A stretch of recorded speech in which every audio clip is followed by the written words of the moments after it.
സിഹിർ അടക്കമുള്ള ജിന്നുബാധ അടക്കം ചർച്ചക്ക് വന്നത്. അത് KNM ഔദ്യോഗികമായ ആ വിഷയങ്ങളൊക്കെ ലേഖനങ്ങളും പുസ്തകങ്ങളൊക്കെ പ്രസിദ്ധീകരിച്ചു.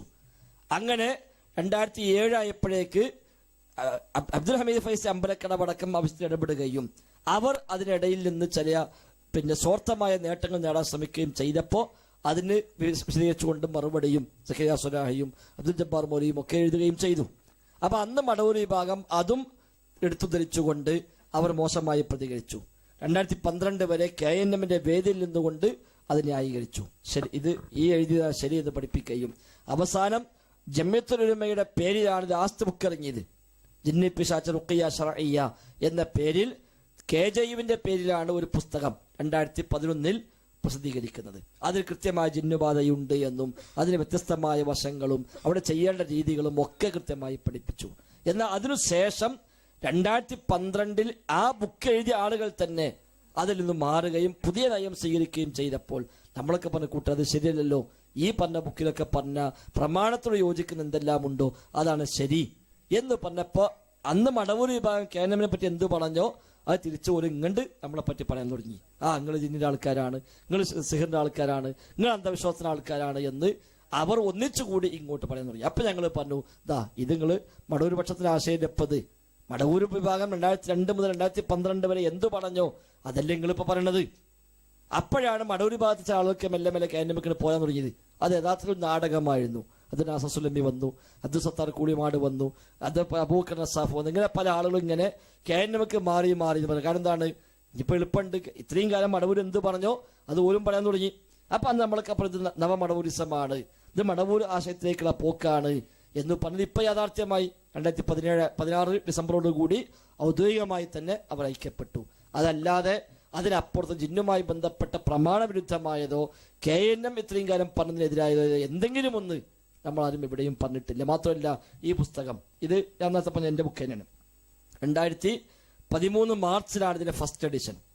2012 ഡിസംബറിലാണ് കോഴിക്കോട് സമ്മേളനം നടക്കുന്നത്. അന്ന് വരെ നമ്മളൊക്കെ ഒന്നിച്ചതാണ്. 2013 മാർച്ചിലാണ് ഇതിന്റെ ഒന്നാമത്തെ എഡിഷൻ ഇറങ്ങുന്നത്. ഇതില് ഒരു ചോദ്യം, ഇതിന്റെ 49ാമത്തെ പേജിൽ, ഹയ്യും ഹാദിറും ഖാദിറും ആയ ജിന്നിനോട് ഭൗതിക കാര്യങ്ങൾ ചോദിക്കുന്നതിന് വിധി എന്താണ്?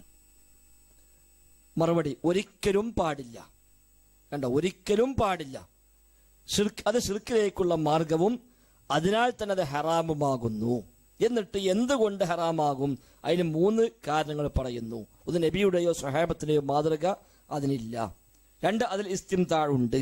3, അത് ഷിർക്കിലേക്കുള്ള വഴിയാണ്, മാർഗമാണ്. എന്നിട്ട് ജിന്നുകളുടെ സഹായം തേടുന്നത് സാധാരണ അനുവദനീയമായ ഒന്നല്ല എന്ന് ഇപ്പറഞ്ഞതിൽ നിന്നും മനസ്സിലായല്ലോ. ഇവിഷയമായി ഷെയ്ഖ് സ്വാലിഹ് അൽ ഷെയ്ഖ് നടത്തിയ പരാമർശം ശ്രദ്ധേയമാണ് എന്ന് പറഞ്ഞുകൊണ്ട് പാടില്ല എന്നുള്ളതിന് പണ്ഡിതന്മാരുടെ ഉദ്ധരണികൾ എടുത്തു കൊടുത്തുകൊണ്ട് സ്ഥാപിക്കുകയാണ്. അപ്പൊ 2013 മാർച്ച് 2013 മുതൽ നമ്മളൊക്കെ അതിൽ നിന്ന് പുറത്താക്കപ്പെടുന്നത്. 2012 ഡിസംബറിലാണ് സമ്മേളനം. ആ സമ്മേളന പ്രചാരത്തിൽ ഞങ്ങൾക്ക് പ്രസംഗിച്ചിട്ടുണ്ട്. ആ സമ്മേളനത്തിൽ ഹുസൈൻ സലഫി പ്രസംഗിച്ചിട്ടുണ്ട്. അത് 2012 ഡിസംബറിൽ. അത് കഴിഞ്ഞ് ജനുവരി, ഫെബ്രുവരി, മാർച്ചിൽ ഈ ബുക്ക് ഇറങ്ങുന്നു. അന്നത്തെ ബുക്കിൽ പറഞ്ഞത് ഒരു നിലക്കും പാടില്ല, എല്ലാം ഒഴിവാക്കണം, ഹറാമാണ് എന്ന് തീർത്ത് പഠിപ്പിക്കുന്നു. പിന്നെ എങ്ങനെ ആദ്യം അങ്ങനെ പറഞ്ഞു, ഇപ്പം അങ്ങനെ പറയുന്നില്ല എന്ന് പറഞ്ഞേ. അപ്പൊ അതൊക്കെ ഇതെന്താ വെച്ചാൽ ഓരോ ആദ്യത ആരോപിച്ചു, നമ്മൾ നാട് നീളെ ശക്തമായി പറഞ്ഞു, കൂട്ടരെ അതല്ല വിഷയം, ഇവിടെ വിഷയം വേറെയാണ് എന്ന് വിശദമായി വ്യക്തമായി പറയുകയും അതിനൊക്കെ സീഡുകൾ ലഭ്യമാവുകയും ചെയ്തപ്പോൾ ആളുകൾ ഓട് ചോദിക്കാൻ തുടങ്ങി, നിങ്ങളെ പറഞ്ഞ പോലുന്നില്ലല്ലോ, ഓട് തേടുന്നില്ലല്ലോ, വെറുതെ പറയല്ലേ. അപ്പൊ കണ്ടെത്തിയത് പണ്ട് തേടിന്നു, ഇപ്പൊ തേടുന്നില്ല എന്ന്. അല്ലാതെ ഒരു മുസ്ലിമും ഒരു തൗഹീദുള്ളവരും ഒരു മുജാഹിദും ഒരു നിലക്കും അള്ളാഹുലത്തോട് തേടുക എന്നുള്ളത് ആലോചിക്കാൻ പോലും കഴിയില്ല എന്ന കാര്യം ഉറപ്പല്ലേ. ഒരു അർത്ഥത്തിലും തൗഹീദ് ഉൾക്കൊണ്ട ഒരാളെ സംബന്ധിച്ച് റബ്ബല്ലാത്തൊരാളെ തേടുക എന്നത് ചിന്തിക്കാൻ പോലും കഴിയില്ല, പിന്നല്ലേ ചെയ്യല്. അതുകൊണ്ട് അത് തീർത്തും ദുരാരോപണം മാത്രമാണ്. നാം അത് റബ്ബിലേക്ക് വിടുന്നു. അള്ളാഹു അതിൽ യുക്തമായ തീരുമാനമെടുക്കുകയും നമുക്കതിന്റെ ലാഭം ഇൻഷാ അല്ലാഹ് പരലോകത്ത് കിട്ടുകയും ചെയ്യും എന്ന് തന്നെയാണ് നാം പ്രതീക്ഷിക്കുന്നത്. അള്ളാഹു. പിന്നെ ഈ യാ ഇബാദുള്ള അയ്യൂനിനെ പറഞ്ഞിട്ട് ഈ ഹദീസ് വെച്ചിട്ട് ഇമാം നബവി അമല് ചെയ്തിട്ടുണ്ടെന്ന് ഫൈസൽ മുസ്ലിയാർ പറഞ്ഞു എന്ന് ഞങ്ങളെ നാട്ടില് പരിപാടി വെച്ച സമയത്ത് അവർ പറഞ്ഞിട്ടുണ്ട്. അത് അങ്ങനെ പറയുകയാണെങ്കിൽ നിങ്ങൾക്ക് ആശയമില്ല എന്നാ ചോദിച്ചേ. അതെന്താ? ഇമാം നവവി ചെയ്തിട്ടുണ്ട്. നവവി ഇമാം മാത്രമല്ല, ഇമാം അഹ്മദ് ചെയ്തിട്ടുണ്ട്, ഇബ്നു തൈമിയ്യ ചെയ്യാമെന്ന് പറഞ്ഞിട്ടുണ്ട്, അതേപോലെ ഷൗക്കാനി നമ്മൾ നേരത്തെ പറഞ്ഞു ചെയ്യാമെന്ന് പറഞ്ഞിട്ടുണ്ട്, ചിലരൊക്കെ പറഞ്ഞിട്ടുണ്ട്. അത് ജിന്നിനോടുള്ള വിളിയല്ല, അത് ആ ഹദീസിൽ വന്ന വാചകം ഹദീസ് സ്വഹീഹാണ് എന്ന് മനസ്സിലാക്കിയ ചിലർ അങ്ങനെ പറഞ്ഞു. അതായത് നമ്മൾ ആ വിഷയം ഒന്ന് വിശദമായി തന്നെ മനസ്സിലാക്കുക. അതായത് ഈ ഹദീസ് സ്വഹീഹല്ല, അതാണ് എൻ്റെ അടിസ്ഥാന നയം. എങ്കിൽ പിന്നെ എന്തൊരു ചർച്ച, അതാണ് വിഷയം ഉണ്ടാവുക. സ്വഹീഹല്ല എന്ന് പറഞ്ഞാൽ കഴിഞ്ഞില്ലേ, പിന്നെ ചർച്ച വേണോ? ചർച്ച വേണ്ട. പക്ഷെ ചില ആളുകൾ ചർച്ചയാക്കുമ്പോൾ സ്വാഭാവികമായിട്ടും പിന്നെ വിശദാംശങ്ങൾ പറയേണ്ടി വരും. അതാണ് ഇതിലെല്ലാ കാലത്തും ഉണ്ടായത്. അപ്പോൾ നമ്മുടെ നാട്ടിൽ സുന്നികളും അതേപോലെ ലോകാടിസ്ഥാനത്തിലുള്ള സൂഫികളും ഒക്കെ ഏകദേശം 200 കൊല്ലമായി ഈ ഹദീസ് അവർ തെളിവായി സ്വീകരിക്കുന്നു. എന്തിന്? അല്ലാഹു അല്ലാത്ത റബ്ബിനെ സൃഷ്ടികളായ മരിച്ചുപോയ അമ്പ്യവരാക്കന്മാരെ വിളിച്ചു തേടാൻ ഞങ്ങൾക്കുള്ള തെളിവ് ഈ ഹദീസാണ് എന്ന് അവർ പറയുന്നു. കാരണം ഹദീസ് പറഞ്ഞെന്താണ്? ഒരു സ്ഥലത്തെത്തുകയും വിജനമായ പ്രദേശത്ത് വഴിതെറ്റുകയും ചെയ്താൽ അള്ളാഹുവിന്റെ അടിമകളെ എന്നെ സഹായിക്കൂ എന്നവൻ വിളിച്ചു പറയട്ടെ. തീർച്ചയായും നിങ്ങൾ കാണാത്ത ഹാജരായ അടിമകൾ അള്ളാഹുവിനുണ്ട്. അപ്പൊ ഹാജരായ അടിമ, നിങ്ങൾ കാണാത്ത അടിമ. അപ്പൊ സാധാരണ മനുഷ്യന്മാരാണെങ്കിൽ ഹാജരായ കാണുമല്ലോ, ഹാജരായാലും കാണൂല. അപ്പൊ അത് മരിച്ചുപോയവരുടെ ആത്മാക്കളാണ് എന്നാണ് അവർ തെളിവാക്കിയത്. മരിച്ചുപോയ അമ്പിയാക്കന്മാരെ റൂഹുകൾ അവിടേക്ക് ഇങ്ങനെ വരും, ഓലെ നമ്മളെ സഹായിക്കും, ഓലെ ഹാജരാകും, നമ്മളെ കാണൂല. അതുകൊണ്ട് ഈ ഹദീസാണ് ഞങ്ങൾക്ക് തെളിവ്, അതുകൊണ്ട് അത് ശിർക്കല്ല. അപ്പൊ സ്വാമിക്ക് നമ്മൾ ആദ്യം പറഞ്ഞ മറുപടി എന്താണ്? അത് ലഈഫാണ്, തെളിവാക്കാൻ പറ്റൂല. അപ്പൊ അവര് പറയും ലഈഫായിക്കോട്ടെ, കുഴപ്പമില്ല, ലഈഫായിക്കോട്ടെ, പക്ഷേ ഇമാം അഹ്മദ് അത് പ്രകാരം ചെയ്തുവല്ലോ, ഇമാം നവവി അത് പ്രകാരം ചെയ്തുവല്ലോ, നിങ്ങളുടെ തന്നെ ഇബ്നു തൈമിയ്യ അത് അംഗീകരിച്ചുവല്ലോ. അപ്പൊ സ്വാഭാവികമായിട്ടും ഓലൊക്കെ ചെയ്തൊരു കാര്യം ഞങ്ങളും ചെയ്താൽ പിന്നെ ഞങ്ങൾക്ക് ബേജാറൊന്നുമില്ല. അപ്പൊ ഇനി ഇത് ശിർക്കാണെങ്കിൽ തന്നെ ഞങ്ങൾക്ക് ഇമാം അഹ്മദ് മുതലുള്ള പാരമ്പര്യം ഞങ്ങൾക്ക് ഉണ്ടായില്ലേ, അതുകൊണ്ട് ഞങ്ങളെ സംബന്ധിച്ചത് ലഈഫ എന്നുള്ളത് വലിയ വിഷയമൊന്നുമല്ല എന്ന് സൂഫികളായ ആളുകൾ പറഞ്ഞു. കേരളത്തിൽ മാത്രമല്ല, ലോകാടിസ്ഥാനത്തിൽ ഈജിപ്തില് യമനില് ഒക്കെയുള്ള സൂഫികളായ ആളുകൾ അവരെ കിതാബിൽ അതൊക്കെ എഴുതിച്ചിട്ടുണ്ട്. അപ്പൊ അവിടെയൊക്കെയുള്ള സലഫി പണ്ഡിതന്മാർ അത് മറുപടിയും പറഞ്ഞു. ആ മറുപടിയിലാണ് ഒലെന്ത് പറഞ്ഞത്? ഇതിനിപ്പോ ഇമാം അഹ്മദ് ചെയ്തു എന്ന് വിചാരിക്കാം, നബി ഇമാം ചെയ്തു എന്ന് വിചാരിക്കാം, നിങ്ങൾ പറയുന്ന ഇസ്തിഗാസയല്ല അത്. അതുകൊണ്ടല്ലേ, അതാണെങ്കിലല്ലേ ഒരു ചെയ്ത് തെളിവാവുള്ളൂ. അതുകൊണ്ട് നിങ്ങൾ പറഞ്ഞ ഇസ്തിഗാസയല്ല, നിങ്ങൾ പറഞ്ഞ് മരിച്ചുപോയ അമ്പിയാക്കന്മാർ സഹായിക്കുമ്പോൾ തേടാന്നാണല്ലോ, അത് ഇതിലില്ല. അപ്പൊ സ്വാഭാവിക ചോദ്യം വരും, അങ്ങനെയാണെങ്കിൽ ഹാജരായാലും കാണൂല എന്ന് പറഞ്ഞ അടിമകൾ പിന്നെ ആരാ? അപ്പോഴാ മറുപടി, അത് മലക്കുകളോ ജിന്നുകളോ അല്ലെങ്കിൽ റബ്ബ് ഏൽപ്പിച്ച മറ്റു പല സൈന്യങ്ങളോ ഒക്കെ ആയിരിക്കാം. മരിച്ചുപോയവരോട് വരണമില്ല, ഇവിടെ കേൾക്കുന്നില്ല, ഇവിടെ സഹായിക്കുന്നില്ല. അവിടെ ആ തേട്ടം ന്യായീകരിക്കാൻ ഇതൊട്ട് തെളിവുമല്ല. അവിടെയാണ് ആ ഹദീസ് ചർച്ചയ്ക്ക് വന്നത്. അപ്പൊ ഒന്നാമത്തെ മറുപടി സ്വഹീഹല്ല. സ്വഹീഹ് അല്ലെങ്കിൽ പിന്നെ ഒഴിവാക്കാൻ തയ്യാറായ ആളുകളാണെങ്കിൽ കഴിഞ്ഞു. സ്വഹീഹ് അല്ലെങ്കിൽ ഞങ്ങൾക്ക് തെളിവാന്ന് വീട്ടിൽ പറയുമ്പോഴോ എന്നാലും നിങ്ങൾക്ക് തെളിവല്ല. സ്വഹീഹ് അല്ലെങ്കിലും കാര്യമില്ല, സ്വഹീഹ് ആയിട്ടും കാര്യമില്ല, നിങ്ങൾക്കത് തെളിവല്ല എന്ന് നമുക്ക് പറഞ്ഞു കൊടുക്കേണ്ടി വന്നു. അപ്പോഴാണ് ഈ ചോദ്യത്തിലൊക്കെ വന്നത്. അപ്പൊ നബി ഇമാം ചെയ്തിട്ടുണ്ട്, ശരിയാണ്, നമ്മൾ പറഞ്ഞിട്ടുണ്ട്. അത് നമുക്ക് ചെയ്യാനാണോ? അല്ല. നബി ഇമാം ചെയ്തു എവിടെ പറഞ്ഞോ അവിടുത്തെ നമ്മൾ പറഞ്ഞു നമുക്ക് ചെയ്യാൻ പറ്റില്ല എന്ന് പറഞ്ഞു. അപ്പൊ നബി ഇമാം ചെയ്തതോ അദ്ദേഹത്തിന്റെ പഠനത്തെ അദ്ദേഹത്തിനത് സ്വഹിയാണ് തോന്നിയിട്ടുണ്ടാവാം. അദ്ദേഹം ജിന്നെ സഹായിക്കണേ വിളിച്ചോ? ഇല്ല. അദ്ദേഹം ഒരു ഹദീസ് കാണുന്നു, അദ്ദേഹത്തിന്റെ പഠനത്തിൽ ആ ഹദീസ് സ്വീകാര്യമാണ് എന്ന് അദ്ദേഹത്തിന് ബോധ്യപ്പെടുന്നു. എങ്കിൽ അദ്ദേഹം എന്ത് ചെയ്യണം? ഹദീസ് സ്വഹിയാന്ന് ബോധ്യപ്പെട്ട് കഴിഞ്ഞാൽ സ്വാഭാവികമായിട്ടും അത് പ്രകാരം അദ്ദേഹം ചെയ്തു. അതിലെന്താ ഉള്ളത്? അള്ളാഹിന്റെ അടിമകളെ എന്നെ സഹായിക്കും എന്ന് പറഞ്ഞുകൊള്ളുക. അദ്ദേഹം അത് പറഞ്ഞു, സ്വഹിയാണെന്ന് മനസ്സിലാക്കിയുള്ളത് ചെയ്തു. എന്നാൽ നമ്മളെ സംബന്ധിച്ചത് മനസ്സിലായ സ്വഹിയല്ല, നമ്മൾ എന്ത് ചെയ്യണം? അത് ഒഴിവാക്കണം. പല വിഷയത്തിലുള്ള ഇപ്പൊ സുബീലെ കുനൂത്ത് നബി ഇമാമ് അതിന്റെ ഹദീസ് സ്വഹിയാന്ന് മനസ്സിലാക്കിയതാണ്. എന്നാൽ അദ്ദേഹം പറഞ്ഞു ആ ഹദീസ് പ്രകാരം കുനൂത്ത് ഓതാം എന്ന് അദ്ദേഹം പറഞ്ഞു. നമ്മൾ പറഞ്ഞ എന്താണ്? ഹദീസ് സ്വഹിയല്ല, ഓതാൻ പറ്റൂല. അപ്പൊ നബി ഇമാമ് ചെയ്തത് പിന്നെ വിദേഹത്താണോ? അദ്ദേഹത്തിന്റെ വീക്ഷണപ്രകാരം ഹദീസ് സ്വഹിയാണ്. ഹദീസ് സ്വഹിയാണെങ്കിലോ അത് പ്രകാരം ചെയ്യണം. അദ്ദേഹം ചെയ്തു. എന്നാൽ സൂക്ഷ്മ പഠനം നടത്തിയ പണ്ഡിതന്മാരൊക്കെ പറഞ്ഞു അത് സ്വഹിയല്ല, നമ്മൾ ഒഴിവാക്കുകയും ചെയ്തു. അതാണ് അതിനുള്ള മറുപടി. അപ്പൊ സ്വഹിയല്ല എന്ന് പറയുമ്പോഴും അവരുടെ വിശദീകരണം പിന്നെയും വരുമ്പോൾ സ്വാഭാവികമായും അതിനും കൂടെ ഖണ്ഡനം പറയേണ്ടി വരും. ആ ഖണ്ഡനം പറഞ്ഞപ്പോഴത് പറഞ്ഞത് അപ്പൊ ഓര് ചെയ്തില്ല, എവിടെ ചെയ്ത അവരൊക്കെ ചെയ്തിട്ടുണ്ട്, എന്നാലും നമുക്ക് ചെയ്യാൻ പറ്റൂല. കാരണം ഓലൊക്കെ ചെയ്തത് ഈ ന്യായപ്രകാരമാണ്. ആ ന്യായം ന്യായമല്ല എന്ന് നമുക്ക് എന്ന് ബോധ്യമായോ അന്ന് നമ്മളത് ഒഴിവാക്കണം. അന്ന് അതിന് പ്രയോഗിച്ചിരുന്ന ഏറ്റവും നല്ല ഒരു ഉദാഹരണമായിരുന്നു, അത് വിചിന്തനത്തിലൊക്കെ വന്ന വ്യാപകമായി പരാമർശിക്കപ്പെട്ട ഒരു ഉദാഹരണമായിരുന്നു ചത്ത പോത്തുകൊണ്ട് കുറുമ വെക്കുക എന്നുള്ളത്. ഏറ്റവും ഫിറ്റ് ഉദാഹരണമാണ്. അതായത് വിചിന്തനത്തിൽ ലേഖനം വന്നു, ചത്ത പോത്തിന്റെ മാംസം കൊണ്ട് കുറുമ വെക്കാൻ പറ്റൂതല്ലോ. അപ്പൊ പോത്ത് ചത്തു എന്ന് മനസ്സിലായാൽ പിന്നെ ഇനി കുറുമ വെക്കാൻ പറ്റൂല, ചർച്ചയ്ക്ക് പ്രസക്തി ഇല്ല. അപ്പൊ ഹദീസ് റഈഫാന്ന് മനസ്സിലായാൽ പിന്നെ അത് ഇസ്തിഗാസയാണോ അല്ലേ എന്ന് തർക്കിക്കേണ്ട കാര്യമില്ല എന്നാണ് വിചിന്തനം അന്ന് എഴുതിയത്. അപ്പൊ ഇതിനകത്ത് നമ്മൾ പറഞ്ഞതാണ്, ഇവിടെ ചത്തോ ചത്തില്ലേ തർക്കമുണ്ടായിക്കഴിഞ്ഞാൽ എന്തിനാ തർക്കം ഉണ്ടാകുന്നത്? കുറുമ വെക്കാനാ. ചത്തിട്ടില്ലെങ്കിലും കുറുമ വെക്കാൻ പറ്റാത്താണെങ്കിലോ പിന്നെ ചത്തു എന്ന ചർച്ചക്കല്ലോ പ്രസക്തി ഉള്ളത്. അപ്പൊ അന്ന് നമ്മളൊക്കെ പറഞ്ഞ ഒരു വിശദീകരണമായിരുന്നു, ഇപ്പൊ ഒരു പോത്തിനെ പേപ്പട്ടി കടിച്ചു, അങ്ങനെ അങ്ങനെ ചത്ത പോലെ കിടക്കുകയാണ്. അപ്പൊ ഒരു കൂട്ടർ അതിന്റെ മാംസം എടുക്കാൻ പോവാ, മറ്റൊരു പറഞ്ഞ കൂട്ടരെ ചത്തക്കണ് എടുക്കണ്ട, മറ്റോ പറഞ്ഞ ചത്തിട്ടില്ല എടുക്കാം. അപ്പൊ ചത്തോ ചത്തില്ലേ തർക്കം.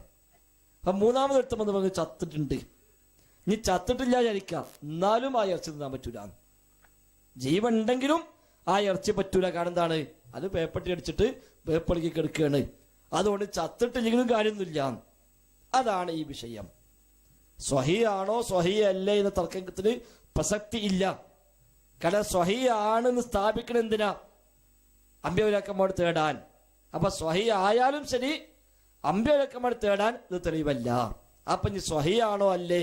അതല്ല. അപ്പൊ സ്വഹീ അല്ല, ശരി സ്വഹീ ആണെങ്കിലും ആ ഇസ്തിഗാസ ഇതിലില്ല എന്നാണ് മുസ്ലിം ലോകത്ത് ഈ ഹദീസ് ചർച്ച ചെയ്ത ഏതൊക്കെ പണ്ഡിതന്മാരുണ്ടോ അവരൊക്കെ സലഫി ലോകത്ത് അതേക്കുറിച്ച് പരാമർശിച്ചു പോയത് അതാണ്. അതിന്റെ എല്ലാ വിശദമായുണ്ട്. യാഴിബാദളയും പണ്ഡിത ലോകവും ഒരു അധ്യായത്തിലുണ്ട്. യാഴിബാദളയും പണ്ഡിത ലോകവും. അപ്പൊ ഈ ഹദീസ് പണ്ഡിത ലോകത്ത് എങ്ങനെയൊക്കെ പരാമർശിക്കപ്പെട്ടു, വ്യത്യസ്തമായ കാലങ്ങളിൽ വ്യത്യസ്തമായ പണ്ഡിതന്മാരുടെ ഗ്രന്ഥങ്ങളിൽ ഇതുമായി ബന്ധപ്പെട്ട് വന്ന ധാരാളം ഉദ്ധരണികൾ എടുത്തു കൊടുത്തുകൊണ്ട് അവരൊക്കെ ഇത് നോക്കിക്കണ്ടത് ഇങ്ങനെയാണ് എന്ന് പറഞ്ഞുകൊണ്ട് ഇതിൽ ഏകദേശം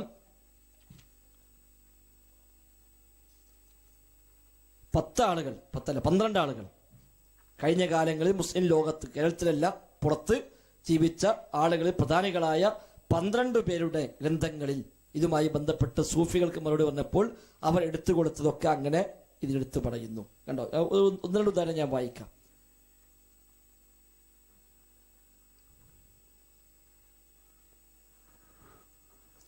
ഒന്ന്, യാ ഇബാദല്ലാ എന്ന അഈനുനി എന്ന ഹദീസ് അള്ളാഹു അല്ലാത്തതോട് ഇസ്തിഗാസ നടത്താൻ തെളിവുദ്ധരിച്ചവർക്ക് മറുപടിയായി ഷെയ്ഖ് സുലൈമാൻ തന്റെ തൈസീറുൽ അസീസുൽ ഹമീദ് എന്ന ഗ്രന്ഥത്തിൽ എഴുതുന്നു. ഇതിന് മറുപടി എന്താ? ഒന്ന്, വൽ ജവാബു അന്ന ഹാദൽ ഹദീസ മദാറുഹു അലാ മഅറൂഫ് ബിൻ ഹസ്സാൻ. ഒന്ന്, ഈ ഹദീസിൽ ഉള്ള റാവി മഅറൂഫ് ബിൻ ഹസ്സാൻ എന്ന ആളാണ് എന്ന് പറഞ്ഞുകൊണ്ട് ആ ഹദീസ് സ്വഹീഹല്ല എന്ന മറുപടി ഒന്ന് പറയുന്നു. അതാണ് ആദ്യം കൊടുത്ത മറുപടി. ഇത് സ്വഹീഹല്ല, ദഈഫായ ഹദീസാണ് എന്ന് പറഞ്ഞുകൊണ്ട് അത് ദഈഫാന്ന് ആരൊക്കെ പറഞ്ഞതൊക്കെ കൊടുത്തു.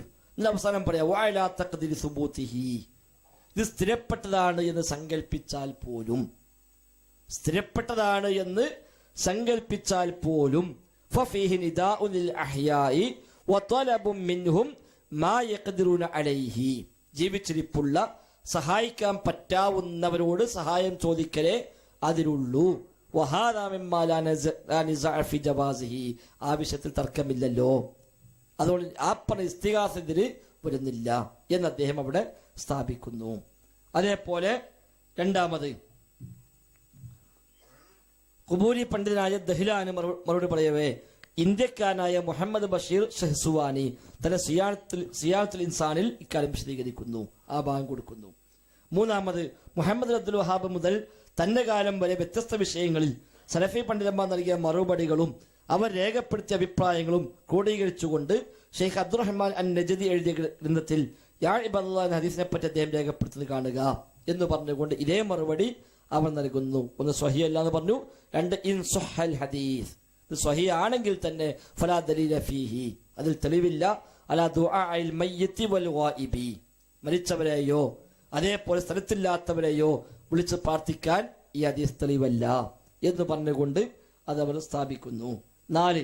ഖുബൂരി വിശ്വാസങ്ങൾ തകർക്കാൻ ഹനഫി പണ്ഡിതന്മാർ നടത്തിയ പരിശ്രമങ്ങൾ വിവരിക്കുന്ന ഡോക്ടർ ശംസുദ്ദീൻ സലഫിയുടെ ജുഹൂദ് ഉലമാഇൽ ഹനഫിയ്യ ഫി ഇബ്താലി അഖായിദിൽ ഖുബൂരിയ്യ എന്ന ഗ്രന്ഥത്തിൽ യാ ഇബാദല്ലാഹ് എന്ന ഹദീസ് ഷിർക്കൻ ഇസ്തിഗാസക്ക് ഖുബൂരികൾ തെളിവാക്കിയപ്പോൾ മുൻഗാമികളായ പണ്ഡിതന്മാരുടെ മറുപടിയായി നൽകുന്നത് കാണുക എന്ന് പറഞ്ഞ മറുപടി കൊടുക്കുന്നു. അടുമി തന്നെ സ്വഹിയല്ല എന്ന് പറഞ്ഞു, സ്വഹിയ ആണെങ്കിൽ തന്നെ തെളിവില്ല എന്ന് പറഞ്ഞു. 5. അല്ലാമ മഹ്മൂദ് ശുക്രി ആലൂസി അദ്ദേഹത്തിന്റെ ഫതുഹുൽ മന്നാൻ എന്ന ഗ്രന്ഥത്തിൽ ഇബ്നു ജർജീസ് എന്ന ഖുബൂരി പണ്ഡിതൻ തന്റെ വാദങ്ങൾക്ക് തെളിവായി പ്രസ്തുത ഹദീസ് കൊണ്ടുവന്നപ്പോൾ മറുപടി പറയുന്നു എന്ന് പറയും ഇതേ മറുപടി കൊടുക്കുന്നു. 6. അല്ലാമ സയ്യിദ് ബിൻ മുഹമ്മദ് അലു സൽമാൻ ഫതുഹുൽ മന്നാൻ ഫി നഖ്ലി ശുബഹി ളാലി ദഹ്ലാൻ എന്ന ഗ്രന്ഥത്തിൽ ഖുബൂരി പണ്ഡിതനായ ദഹ്ലാന് മറുപടി എഴുതിയപ്പോൾ യാ ഇബാദല്ലാഹ് എന്ന ഹദീസ് തെളിവാക്കിയവർക്ക് മറുപടി നൽകുന്നു. 7. കാടന്തൂർ മർക്കസ് തറക്കല്ലിട്ട അലവി മാലിക്കി എന്ന ഖുബൂരി പണ്ഡിതന് മറുപടി പറയവേ ഷെയ്ഖ് സ്വാലിഹ് അലു ഷെയ്ഖും ഹാദിഹി മഫാഹിമുന എന്ന ഗ്രന്ഥത്തിൽ ഇക്കാര്യം വ്യക്തമാക്കുന്നു. മർക്കസ് തറക്കല്ലിട്ട് ഗൾഫിൽ നിന്ന് വന്ന അലവി മാലിക്കി എന്നൊരാളാണ്, മരിച്ചുപോയി. അയാൾ ഇത് തെളിവാക്കിയപ്പോൾ അന്ന് അവിടുത്തെ സൗദി അറേബ്യയിലുള്ള പണ്ഡിതൻ അതിന് മറുപടി എഴുതി. അതിൽ ഇതേ മറുപടിയാണ് കൊടുത്തത്. സ്വഹിയല്ല എന്ന് പറഞ്ഞു. എന്നിട്ട് പറഞ്ഞു എന്ത് സ്വഹിയാണെങ്കിൽ തന്നെ എന്ന് പറഞ്ഞുകൊണ്ട് ഇതേ ന്യായം അവിടെ പറയുന്നു. 8. അബ്ദുല്ലാഹിൽ ഹബഷി എന്ന ആഫ്രിക്കൻ ഖുബൂരി പണ്ഡിതന് മറുപടി പറയവേ ഷെയ്ഖ് അബ്ദുറഹ്മാൻ ദിമഷ്കി എന്ന സലഫി പണ്ഡിതൻ പ്രസ്തുത ഹദീസ് തെളിവാക്കിയവർക്ക് ഹദീസിന് ദുർബലത വിവരിച്ച ശേഷം ഹദീസ് മരിച്ചവരോട് ജീവിച്ചിരിക്കുന്നവരെ പോലെ തന്നെ തേടാം എന്ന അവരുടെ വാദത്തെ ഗണ്ണിച്ചുകൊണ്ട് എഴുതുന്നു. അത് ആഫ്രിക്കകൾ കാന്തപുരാണ് അബ്ദുല്ലാഹിൽ ഹബഷി. അയാൾക്ക് ഖണ്ഡനം എഴുതിയ ഡമാസ്കസിന്റെ പണ്ഡിതനാണ് ഈ പറഞ്ഞ അബ്ദുറഹ്മാൻ ദിമഷ്കി. അദ്ദേഹത്തിന്റെ കിതാബിൽ ഇതേ മറുപടി അദ്ദേഹം പറഞ്ഞിരിക്കുന്നു. 9. അർ-റദ്ദു അലാ ശുബ്ഹാത്തിൽ മുസ്തഈനിന ബിഗൈരില്ലാ എന്ന ഗ്രന്ഥത്തിൽ Ahmad bin Ibrahim khadi Mujamma എഴുതുന്നു. ഇതേ ഹദീസ് കൊടുത്തുകൊണ്ട് ഇതേ വിശദീകരണം അദ്ദേഹം നൽകുന്നു. ഇങ്ങനെ മുസ്ലിം ലോകത്ത് അറിയപ്പെട്ട ധാരാളം പണ്ഡിതന്മാർ, അത് നമ്മളിവിടെ മാത്രം ഉണ്ടാക്കിയ പുതിയ കണ്ടുപിടുത്തം മാത്രമല്ല, ഈ മുഹമ്മദ് അബ്ദുൽ വഹാബ് റഹിമഹുല്ല കിതാബ് തൗഹീദ് എഴുതി. തൗഹീദ് പഠിപ്പിക്കുന്ന കിതാബാണ്. ആ കിതാബ് 7 അധ്യായം സിഹറുമായി ബന്ധപ്പെട്ടാണ്. തൗഹീദ് പഠിപ്പിക്കുന്ന കിതാബിൽ 7 അധ്യായം സിഹറുമായി ബന്ധപ്പെട്ട അധ്യായം. എന്നിട്ട് സിഹറിന്റെ അധ്യായത്തിന് ആ കിതാബിന് വിശദീകരണം എഴുതിയ ഷെയ്ഖ് ഇബ്നു ഉസൈമീൻ റഹിമഹുല്ല അദ്ദേഹം സിഹറിന്റെ അധ്യായം ചർച്ച ചെയ്തപ്പോൾ അദ്ദേഹം പറയുന്നുണ്ട്, ചിലർ ചോദിക്കുന്നുണ്ട് തൗഹീദ് പഠിപ്പിക്കുന്നത് എന്തിനാണ് സിഹർ ചർച്ചയ്ക്ക് വരുന്നത്, അതെന്താ ഈ കിതാബിന് വരാൻ കാരണം എന്ന് ചോദിക്കുന്നുണ്ട്. എന്ന് അദ്ദേഹം മറുപടി പറയാം, സിഹർ ശൈത്താനുമായി ബന്ധപ്പെട്ടതാണ്. അവിടെ സിഹർ ചെയ്യുമ്പോൾ അവൻ ഷിർക്ക് ചെയ്യേണ്ടി വരും. അത് തൗഹീദ് എതിരാണല്ലോ. അതുകൊണ്ട് തൗഹീദിന്റെ കിതാബില് സിഹറിന്റെ വിഷയം പഠിപ്പിച്ചത്. ഇനി ഇബ്നു ബാസ് റഹിമഹുല്ല അദ്ദേഹത്തോട് ചോദ്യമുണ്ട് ഫത്താവയിൽ. അദ്ദേഹം പറഞ്ഞിട്ടുണ്ട്, അതേപോലെ എല്ലാവരും സിഹറുമായി ബന്ധപ്പെട്ട് എവിടെയൊക്കെ ചർച്ച ഉണ്ടോ ഓലൊക്കെ ആദ്യം അതിൽ പറഞ്ഞ സംഗതി ശൈത്താൻ തന്നെയാണ്. ഇനി മുൻഗാമികൾ അങ്ങനെ തന്നെയാണ്. തഫ്സീർ റാസിയിൽ സിഹറുമായി ബന്ധപ്പെട്ട് വിശദമായ ചർച്ചയുണ്ട്. തഫ്സീർ ഖുർത്തുബിയിൽ വിശദമായ ചർച്ചയുണ്ട്. സൂറത്ത് ത്വാഹയിലെ മൂസാ നബി സ്വല്ലല്ലാഹു വിഷയം പറഞ്ഞെടുത്ത് വലാ യുഫ്ലിഹു സായിറു ഹൈസു അതാ എന്ന് പറയുന്ന ആ ഭാഗം പറയുന്ന 69-ാമത്തെ ആയത്ത് വിശദീകരണത്തിൽ വളരെ വിശദമായി അവരൊക്കെ സിഹറുമായി ബന്ധപ്പെട്ട ചർച്ച നടത്തിയിട്ടുണ്ട്. ഇമാം ഖുർത്തുബി, തഫ്സീർ റാസി, ഇമാം റാസി, ഈ ആധുനിക കാലത്താണെങ്കിൽ അല്ലാമ ശങ്കൈത്തിയുടെ അദ്വാഉൽ ബയാൻ തുടങ്ങിയ തഫ്സീറുകളിലൊക്കെ അദ്വാഉൽ ബയാനൊക്കെ സിഹറിന്റെ എല്ലാ ഇനങ്ങളും 6 ഇനങ്ങൾ സിഹറുമായി ബന്ധപ്പെട്ട് അവരെടുത്ത് കൊടുക്കുന്നുണ്ട്. അതേപോലെ ഹാഫിദ് അക്കമി കഴിഞ്ഞ നൂറ്റാണ്ടിൽ ജീവിച്ച പ്രഗത്ഭനായ പണ്ഡിതനാണ്. അദ്ദേഹത്തിന്റെ മആരിജുൽ ഖബൂൽ എന്ന കിതാബുണ്ട്, തൗഹീദ് പഠിപ്പിക്കുന്ന കിതാബാണ്. സുല്ലമുൽ വുസൂൽ ബിശറഹി മആരിജുൽ ഖബൂൽ എന്ന പേരിൽ ഹാഫിദ് ഹക്കമി എഴുതിയ ഗ്രന്ഥം. അതിൽ സിഹറിന്റെ എല്ലാ ഇനങ്ങളും എടുത്തു കൊടുത്തുകൊണ്ട് വിശദീകരിക്കുന്നുണ്ട്. അതേപോലെ പിന്നെ ഇബ്നുൽ ഖയ്യിം റഹിമഹുല്ലാ സാദുൽ മആദിൽ മസായിദു ശൈത്താൻ എന്ന കിതാബിലൊക്കെയും വിശദമായി അക്കാര്യം പരാമർശിക്കുന്നുണ്ട്. ഇബ്നു തൈമിയ്യ ധാരാളം ഗ്രന്ഥങ്ങൾ ഒരുപാട് സ്ഥലത്ത് അക്കാര്യം പറഞ്ഞിട്ടുണ്ട്. അതുകൊണ്ട് സിഹറിനെ ശൈത്താനുമായി ബന്ധിപ്പിക്കാത്ത ചർച്ച എവിടെയും കാണൂല.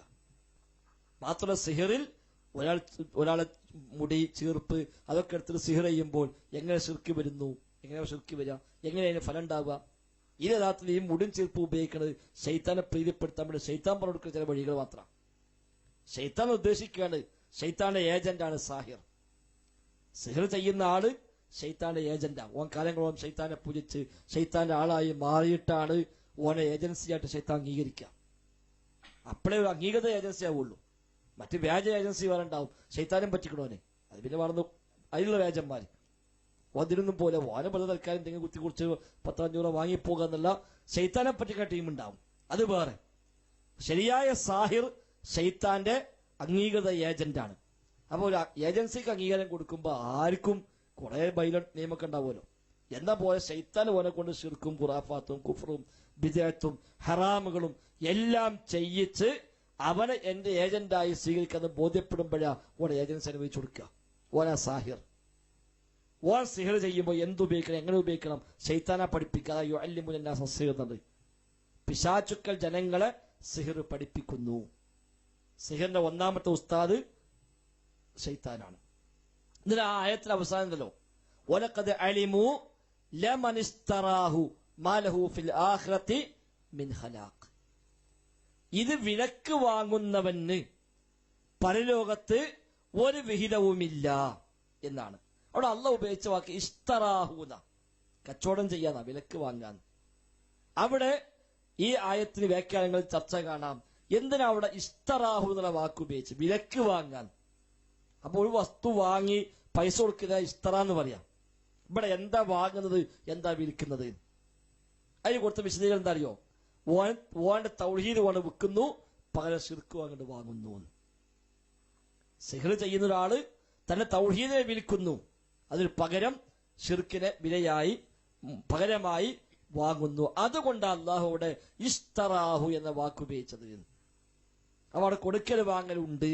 തൗഹീദ് അങ്ങോട്ട് കൊടുക്കുന്നുണ്ട്, ശിർക്ക് ഇങ്ങോട്ട് വാങ്ങുന്നുണ്ട്. അപ്പൊ സിഹർ ചെയ്യുമ്പോൾ ശിർക്ക് ചെയ്തേ സംഭവിക്കൂ. എന്തുകൊണ്ട്? സാഹിർ ശൈത്താൻ ഏജന്റാണ്. അപ്പോഴേ സിഹർ ആവുള്ളൂ. അപ്പൊ സിഹർ എന്താന്ന് മനസ്സിലായാൽ തന്നെ പിന്നെ ആ ചോദ്യം ഉണ്ടാവില്ല. ശൈത്താൻ ഉണ്ടോ ചോദ്യം ഉണ്ടാവില്ല. സിഹർ എന്താ മനസ്സിലാക്കിയാൽ. അതുകൊണ്ട് സിഹർ പഠിക്കാൻ പോലും പാടില്ലാന്നത്. സിഹർ പഠിക്കാൻ പോലും പാടില്ല. കാരണം എന്താ? ഉപദ്രവകരമായ അറിവാണത്. സിഹർ ഉപദ്രവകരമായ അറിവാണ്. അവിടെ സിഹർ പഠിക്കാനോ പഠിപ്പിക്കാനോ പാടില്ല. മാത്രം സിഹർ ചെയ്ത ഒരാള്, സാഹിറായ ഒരാള് തൗബ ചെയ്താൽ പോലും ആ തൗബ സ്വീകാര്യമാണോ അല്ലേന്ന് തർക്കണ്ട്. അള്ളാഹ് സ്വീകരിച്ചേക്കാം, പക്ഷെ ഇസ്ലാമിക കോടതി അത് അംഗീകരിക്കണോ വേണ്ടയോ? ഇനി തൗബ ചെയ്തു, പരസ്യമായിട്ട് തൗബ ചെയ്താൽ പോലും ഇസ്ലാമിക കോടതി ഒരു വധശിക്ഷ നടപ്പാക്കണം എന്ന നിയമം. ഒരു തൗബ അള്ളാഹ് സ്വീകരിച്ചിട്ടുണ്ടാവാം, പക്ഷേ സാഹിറായി നിന്ന ഒരാള് ഒരു തൗബ ചെയ്ത് മടങ്ങിയാൽ പോലും ശൈത്താൻ ഓനെ വിടൂല. കാരണം ഓൻ്റെ വലിയൊരു ഏജൻസി അല്ലേ. ആ ഏജൻസി ഒരു സുപ്രഭാതത്തിൽ ഞാൻ പൂട്ടിപ്പോയിട്ടുണ്ടെങ്കിൽ ഓൻ സംഭവിക്കുക പൂട്ടിപ്പോകാനേ, ഞങ്ങളുടെ പോകാൻ പറ്റുന്ന അറിയില്ലേ. അപ്പൊ ഓൻ തൗബ ചെയ്ത് മടങ്ങിയാൽ പോലും ശൈത്താൻ ഓനെ വിടൂല. അതുകൊണ്ട് തന്നെ അവനെ കൊണ്ട് ഏതെങ്കിലും നിലക്ക് ഉമ്മത്തിന് ദോഷം ഉണ്ടാകും, ഷർറുണ്ടാകും. അതുകൊണ്ട് ഓൻ തൗബ ചെയ്താൽ പോലും ഓനെ കൊന്നുകളയണം. ബാക്കി ഓനും പഠിച്ചോണ്ടായിക്കോട്ടെ. ഓന്റെ ഷെറ് ഇവിടെ സമൂഹത്തിന് ബാക്കിയാകും. ആ ഷെറ് ഇല്ലാതാക്കാൻ അവനെ കൊന്നു കളയണമെന്ന ഇസ്ലാമിക ഭരണമുള്ളിടത്തുള്ള നിയമം. അത് വ്യത്യാസം വിഷയത്തിൽ എന്നാലും പൊതുവെ അംഗീകരിക്കപ്പെട്ട ഒരു നിയമം അതാണ്. അപ്പൊ അത്രയേറെ പണ്ഡിതന്മാർ ആ വിഷയത്തിൽ ചർച്ച ചെയ്തിട്ടുണ്ട്. അതുകൊണ്ട് സിഹർ ശൈത്താനുണ്ടോ എന്നുള്ള ചോദ്യം തന്നെ യഥാർത്ഥത്തിൽ പ്രമാണങ്ങളെ പറ്റിയുള്ള അജ്ഞതയാണ് ആ ചോദ്യത്തിന്റെ അടിസ്ഥാനം എന്നാണ് മനസ്സിലാക്കേണ്ടത്. അല്ലാഹു അഅലം. അസ്സലാമു അലൈക്കും. ജിന്നും മലക്കും ഭൗതികം എന്നാണല്ലോ വാദം. എന്നിരിക്കെ പിന്നെ അപ്പൊ ഒരു മാനദണ്ഡം ഉണ്ടാവുമല്ലോ, അബോധികം എന്ന് പറയാതിരിക്കാനുള്ള ഒരു മാനദണ്ഡം ഉണ്ടാവും. അതുകൊണ്ട് തന്നെ പിന്നെ കോയിച്ചിന്റെ സംവാദത്തില് മനുഷ്യനെ സംബന്ധിച്ചിടത്തോളം അബോധികം എന്ന് വരാനുള്ള, അങ്ങനെ ഒരു മാറ്റം വരാനുള്ള കാരണം എന്താണ്? അത് കോഴിച്ചിനെ മാത്രമല്ല, നമ്മൾ ഇപ്പോഴും പറയുന്നുണ്ട്. നമ്മൾ ഭൗതികം അബോധികം വിഷയം ചർച്ച വരുന്നത് തന്നെ നേരത്തെ വിശ്വാസത്തിൽ പറഞ്ഞിരുന്നു. അപ്പൊ എത്തിയിട്ടുണ്ടോ എനിക്കറിയില്ല. കാര്യകാരണ ബന്ധങ്ങൾക്കപ്പുറം എന്ന അർത്ഥത്തിലാണ്.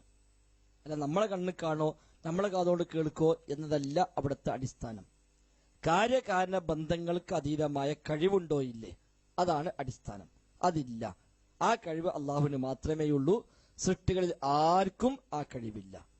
എന്നാൽ ആപേക്ഷികമായി അദൃശ്യം അഭൗതികം എന്നൊക്കെ പലരെയും കുറിച്ച് പലർക്കും പറയാം. ആ ഒരു അർത്ഥത്തിലാണ് മനുഷ്യനെ സംബന്ധിച്ച അഭൗതികമായ ജിന്ന് എന്നവിടെ നമ്മുടെ വാദം എഴുതിയത്. അതെപ്പോഴും എഴുതാം, ഒരു കുഴപ്പമില്ല. ഒരു ജിന്ന് മനുഷ്യനെ സംബന്ധിച്ച് ആപേക്ഷികമായി അഭൗതികമാണ്, അദൃശ്യമാണ്. അത് ജിന്നു മാത്രമല്ല, ചിലപ്പോൾ മനുഷ്യന്മാരെ തന്നെയാണ്. ഇപ്പൊ നമ്മളെ ഉമ്മയും വാപ്പയും വീട്ടിലുണ്ട്, ഇപ്പൊ നമുക്ക് എന്താണ് ആപേക്ഷികമായിട്ട് ഒരു അദൃശ്യനാണ്. നമ്മളെ വീട്ടിലുള്ള ഉമ്മ നമ്മളെ സംബന്ധിച്ച് ആപേക്ഷികമായി ഇപ്പൊ അദൃശ്യമാണ്. ആ അർത്ഥത്തിലോ അഭൗതികം എന്ന് പറയാം. അതിനർത്ഥം ഉമ്മാക്ക് കാര്യകാരണ ബന്ധങ്ങൾക്ക് അധികമായി കഴിവുണ്ടതാണോ? അല്ല. ആ വിശ്വാസം ഉണ്ടെങ്കിലോ ശിർക്കായും ചെയ്തു, തരേണ്ട കാര്യമില്ല. അപ്പൊ അതാണ് അവിടെ ആപേക്ഷികം എഴുതിയത്.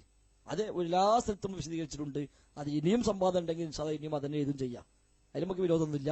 അതിന് അബദ്ധം പറ്റിയതുമല്ല. അപ്പൊ മനുഷ്യനെ സംബന്ധിച്ച് അദൃശ്യെന്നോ അഭൗതികമെന്നോ ഒക്കെ പറയാം. അത് ആപേക്ഷികമാണ്. അത് മനുഷ്യന്മാർ തമ്മിലും പറയാം. ഒരു മറക്കപ്പുറത്തുള്ള ആളെ പറ്റി നമുക്ക് അദൃശ്യമാണെന്ന് പറയാം. അതൊക്കെ ആപേക്ഷികമാണ്. എന്നാൽ കാര്യകാല ബന്ധങ്ങൾക്ക് അധികമായ കഴിവ് ആപേക്ഷികമായി മാറുന്നതല്ല. നിശ്ചയിക്കപ്പെട്ട കാരണമെന്തോ ആ കാരണത്തിന്റെ അടിസ്ഥാനത്തിലെ ഏത് സൃഷ്ടിക്കും കഴിവുള്ളൂ. അതിനപ്പുറത്ത് ആർക്കും കഴിവില്ല. അത് ഒരാളുടെ കാരണം മറ്റൊരാൾക്ക് വ്യത്യാസം ഉണ്ടാവാം, ഇവന്റെ കാരണം അങ്ങോട്ടും വ്യത്യാസം ഉണ്ടാവാം. അതുകൊണ്ട് ശിർക്കും തൗഹീദും മാറുന്നില്ല. ആ അർത്ഥത്തിലാണ് കോഴിച്ചിന് എഴുതിയിട്ടുള്ളത്. അത് ഇൻഷാ അല്ലാഹ് ഇനി നമുക്ക് എഴുതുന്നതിന് വിരോധമില്ല. അത് ഒട്ടുമിക്ക മുഖാമുഖങ്ങളിൽ നമ്മളത് വിശദീകരിച്ചതുമാണ്.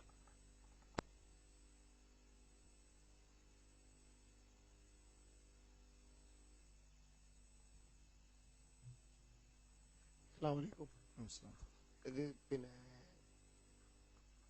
മഞ്ചേരി മുഖാമുഖത്തിലെ എനിക്ക് വേണ്ടിയല്ല ചോദിക്കണേ. അതായത് ഒരുപാട് ആളുകൾ ഇന്നും എനിക്കെടുത്ത് കാണിച്ചു തന്നൊരു കാര്യമാണ്. അതായത് റഖീബ് അത്തിയത് ദുആന്റെ ശബ്ദം കേൾക്കും, എന്നാൽ പ്രാർത്ഥന കേൾക്കൂല. ഇത് വല്ലാതൊരു കൺഫ്യൂഷൻ ആക്കുന്നുണ്ട്. അതിന്റെ ഒരു ക്ലാരിഫിക്കേഷനോ കറക്റ്റ് ആയിട്ട്? മഞ്ചേരി അല്ല, അത് പിന്നെ സൂപ്പർ ബസാർ. പ്രാർത്ഥന കേൾക്കുക എന്നുള്ളത് അള്ളാഹുവിന്റെ ഒരു ഗുണമായ ഖുർആൻ എടുത്തു പറഞ്ഞ ഒന്നാണ്. ഇന്നക സമീഉദ് ദുആഅ്, ഇന്നക മുജീബുദ് ദുആഅ് എന്നൊക്കെ അള്ളാഹിനെ കുറിച്ച് പ്രയോഗിക്കപ്പെടുന്നു. അള്ളാഹുവെ, നീയാണ് ദുആ കേൾക്കുന്നവൻ, നീയാണ് ദുആക്ക് ഉത്തരം ചെയ്യുന്നവൻ. അപ്പൊ ദുആ കേൾക്കുക, ദുആക്ക് ഉത്തരം ചെയ്യുക എന്നത് അള്ളാഹിനെ കുറിച്ച് അള്ളാഹ് പരിചയപ്പെടുത്തിയ ഒന്നാണ്. അതെന്തായിരുന്നാലും വേറെ ഉണ്ടാവില്ല എന്നത് ഉറപ്പാണല്ലോ. അതുകൊണ്ട് റബ്ബല്ലാത്തതിനെ പറ്റി പറയുമ്പോൾ അള്ളാഹ് പറഞ്ഞെന്താ, ഇൻ തദ്ഉഹും ലാ യസ്മഉ ദുആഅക്കും, നിങ്ങൾ ദുആ ചെയ്താൽ നിങ്ങളുടെ ദുആ അവർ കേൾക്കുകയില്ല. വലൗ സമിഉ, കേട്ടുവെന്ന് സങ്കല്പിച്ചാൽ തന്നെയും മസ്തജാബു ലക്കും, നിങ്ങൾക്കവർ ഉത്തരം ചെയ്യുകയുമില്ല എന്ന് ഖുർആൻ പറഞ്ഞു. അപ്പൊ കേൾക്കൂല എന്ന കാര്യം തീർച്ചയായും ഖുർആൻ പറയുന്നു. പിന്നുള്ളത്, അപ്പൊ നമ്മൾ പിന്നെ പ്രാർത്ഥിക്കുമ്പോൾ റഖീബാത്തിൽ കേൾക്കൂലേ എന്നവിടെ ചോദ്യം വരികയാണ്. അപ്പൊ നമ്മളും കേൾക്കൂലേ? റഖീബാത്തിൽ മാത്രമൊന്നുമില്ലല്ലോ, അങ്ങോട്ടൊന്നും പോകേണ്ട കാര്യമില്ല. ഇപ്പൊ ഞാൻ പറഞ്ഞു പഠിച്ചോണേ നീ ഇത് സ്വീകരിക്കണേ, നിങ്ങളെ കാമ്യം പറയും. അതെന്തുകൊണ്ടാ? നിങ്ങളൊക്കെ കേട്ടതുകൊണ്ട്. ഞാനിത് വഴി നിങ്ങളൊക്കെ കേട്ടു, അപ്പൊ നിങ്ങളൊക്കെ സമീഉദ് ദുആ ആണ് എന്ന് നമ്മൾ പറയുമോ? എല്ലാവരും ദുആ കേൾക്കുന്നവരാണ് എന്ന് പറയുമോ? എങ്കിൽ പിന്നെ അള്ളാഹിനെ പറ്റി സമീഉദ് ദുആ പറഞ്ഞ എന്താ അർത്ഥമുള്ളത്? അവിടെയാണ് റഖീബാത്തിൽ കേട്ടാലും മനുഷ്യന്മാരെ കേട്ടാലും ജിന്നാള് കേട്ടാലും ആര് കേട്ടാലും അവിടെയൊക്കെ കേൾക്കുന്ന ആ ദുആഇന്റെ ബാഹ്യമായ വചനങ്ങളും അതിന്റെ ആംഗ്യങ്ങളും ഒക്കെ കാണുകയൊക്കെ ചെയ്യുന്നത്.